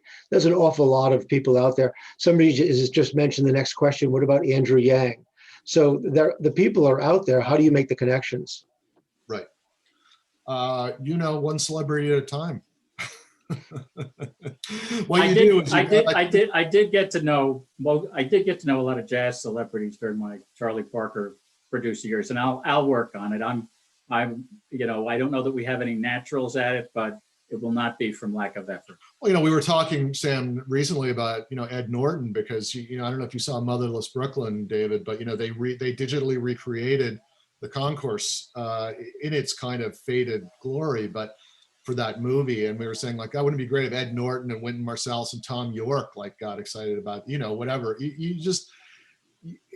And honestly, I think the way to do it is find out where they drink their whiskey and go hang out with them next to them at the bar and just look at it on your phone and say, you know what I mean? Like, I don't know. I think that there are a lot of people out there, and a lot of them have connections in New York and or feel very strongly sentimentally about New York. You know, a lot of movie stars have made movies here. And, you know, it's one of those things where it would just, you know, that kind of thing can make a tremendous difference. Yeah, rightly or wrongly, I think strategically we believe that we need to create a compelling virtual visual of the station today, so that we can really bring it to life for people and not have them associate us with just the 1910, you know, or earlier visuals. And so that's part of the reason we've been making the fundraising pitch. And we could be off on that, you know, if one of us bounced into Tom Hanks and he decided to take up the cost, that would solve a lot of things overnight.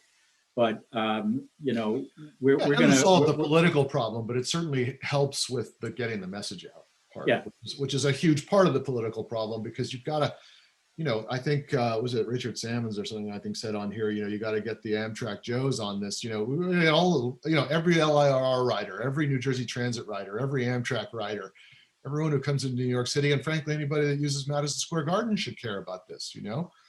And the problem is you got to in a world of you know, constantly, you know, our attention gets divided an awful lot. To get people's attention on something takes someone like that saying something to 5 million followers, you know. Yeah, and look, and I'll let us move on to the next question, but I do want to get this one addressed. So things are very polarized in the country right now, and so it's, when we've talked about who we might get, you know, if you get that's a problem. But if I would look at a model, when they did Ellis Island, which by the way has clerestory windows that are very evocative of the windows in the main waiting room at Penn Station, but Lee Iacocca came forward, and there was a bipartisan push that this is something we need to get done, and it's part of our heritage. And so the persons before who were saying this is part of a global heritage issue, we need to frame it that way. We will keep trying. We will find somebody who hopefully wants to light that spark and get somebody like that involved. And that's, I think, is the real path forward. We're going to keep being the cavalry and do our best to keep this issue alive in the interim. But that's, I think the Lee Iacocca Ellis Island experience is the way that we would like to see this progress No. at some point. Elon Musk and Warren Buffett could partner on this thing. Buffett owns a railway. He could help, raise the money. He wouldn't have to pay for it himself. And Elon could figure out all the engineering working with Jim. And Yeah. The key goes back to that image that you've shown, Richard, of, is the father and the kids. And it's the image of, it's a wonder of the world. And that's not about money, because I can give you example after example where hundreds of millions of dollars are spent and they're taken down and they're in landfills decades later. It's about building something that is memorialized for future generations. And that's somehow the message that needs to be transferred. yeah. David, for 1 second, can I share screen again, or is it? Yeah, please. Yeah, this just I sent the link out earlier, but if you want to see what, is possible, right? Can you guys see this? Not yet. Oh, hang on a second. Let me I forgot. I always forget I have to press the share button, right? Yeah. There you go. Yeah, so this is the work with Nova that Sam and I are trying to get funded, but it's pretty amazing to be able to just do this.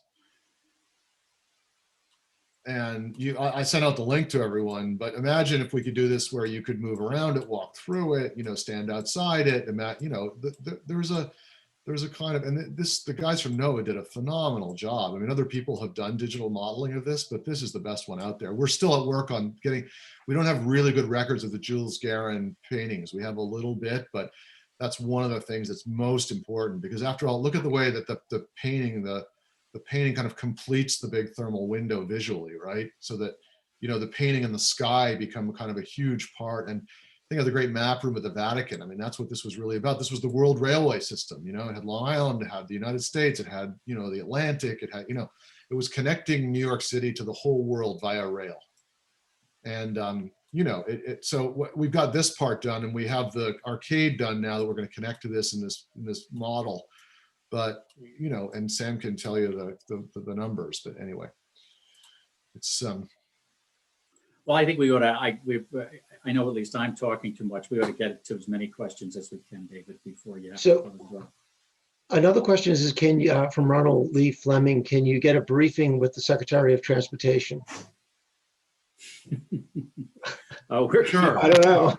We're gonna work on it, and I'm going to embarrass my daughter, but she interned for him in the mayor's office in South Bend, Indiana, for 1.5 years, and he was just becoming famous when she started. But she says, "Dad, you're going to have to work on that one a little harder. You can't just march into his door." But we're going to work on that. We think we have it. We think he is a big thinker.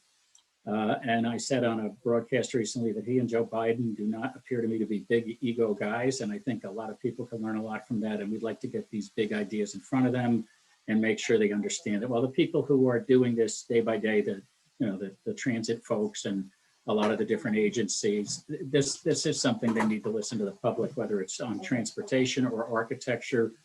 We need a real citizen-centric conversation, and we're going to insist on that. So it may take me a while, but we will make sure these ideas get in front of the Department of Transportation. The next question comes from Eleanor Yarden. Did you meet with the people that basically restored the High Line? That's quite a story. That starts with a small amount of philanthropists that really basically got together and seeded an idea and recreated that entire area, isn't it? Has there been any connectivity to that? I have participated in a group meeting with him. It was sponsored by Jim Venturi before his group and Rebuild Penn Station merged. But we had a nice conversation with those folks. They really told us how things work with them. And they very much said there was a gestation period. It might have taken 2 or 2.5 years. And I forget which, there was a wealthy donor that sort of became aligned with them. And then it really, really took off. And obviously it's been a tremendous success and an adaptive reuse, which is, when we say Miracle on 34th Street neighborhood, we mean it. We don't want to, I sometimes even use the word district, but you have great buildings in that neighborhood. You can have new, but let's preserve as much of the old, or adaptively reuse as much of the old as we can. And it won't be so foreign to see a picture of Santa Claus looking up 7th Avenue as it would be if we just go forward with the sort of monolithic haze of buildings they're talking about under the current proposal. Awesome. So another technical question, would you support connecting Penn Station and Grand Central Terminal? That's above my pay grade. Is that even possible, or? You know, there's another proposal by a person named George. I hope I have his name pronounced right. Sure, yeah. I don't think that's where our present proposals are, but I'd have to get with Jim on that. Our thought has been more to have the trains run through out to Long Island and up through Hellgate. It isn't to say there isn't some legitimacy to George's proposals, and he's been at this a long time. I don't think we're quite in the same camp there. And I've been after Jim to find out what the reconciliation may or may not be, but I have to confess a modest, well, not modest, I have to confess a knowledge gap there. Well, he brings up South and North Station in Boston, and boy, that would be nice if those had some connectivity. Maria Farish said Mike Bloomberg. You know, we had a meeting with the Bloomberg administration, post his administration early on in our effort. They were very nice. Angela Sana was a senior position with him, spent some time with us. She did at that point say it was recently after he left the mayoralty, and he did not like to weigh into, as some politicians, I don't really consider him a politician, but to start weighing into matters that were really not his to, he was no longer the mayor. So we haven't gone back there, but I think we should. I think he's got a real appreciation for architecture. I believe he's got a classical home out in the Hamptons, and probably has a few others that are inspired that way. So he's certainly somebody who we would love to get more in front of. Well, this has been wonderful. Sam, Richard, I really appreciate everything you're doing. I love being involved and hearing updates. I really look forward to this getting some legs and taking off. So thank you very much for coming here with a follow-up. We'll have a grand party when we get it reopened.